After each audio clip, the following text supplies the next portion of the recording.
Hello everyone, welcome back to my channel. Today I'm going to be showing you my jumbo rubber band box braid tutorial. So I'm going to start off on dry hair. I'm going to section my hair and secure those sections with rubber bands. You can dip your rubber bands in oil if you would like. I'm going to be using this hair VANESSA connecting line hair color 530, and I love this color because it's like a violet and red mix. And this hair is the perfect length, not too short, not too long. So I'm going to separate this section into two sections using edge control.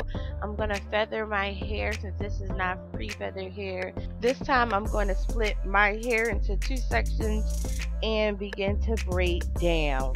When I started on my first couple of braids, my hand started to do the tuck method accidentally, not on purpose, and I'm not sure why, but I kept doing that method on all of my braids, and I think I did a great job for my first time.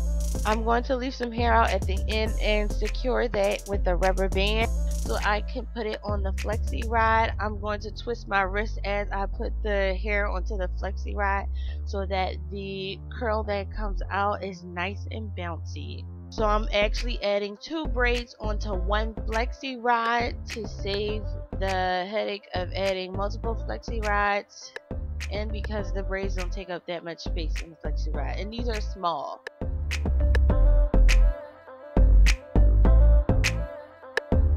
Taking my boiling hot water, I'm going to pour that into a double Chinese store iced tea container. I'm going to use a towel on the side while I dunk in my flexi rods. I'm only going to dunk up a little bit. I'm not going to let the water touch my hair. Then I'm going to squeeze the water out and dry my hair using a double towel. And now I'm going to unravel the curls to get this nice bouncy girly curly look. To get rid of these straight ends, I'm going to simply cut the straight ends off. Now I have this super bouncy curly look, and I'm absolutely in love with it. So now I'm going to seal off my braids and prevent frizz with my mousse, and I'm going to apply it to my curls first, and then I'm going to apply it to the tops of my braids second.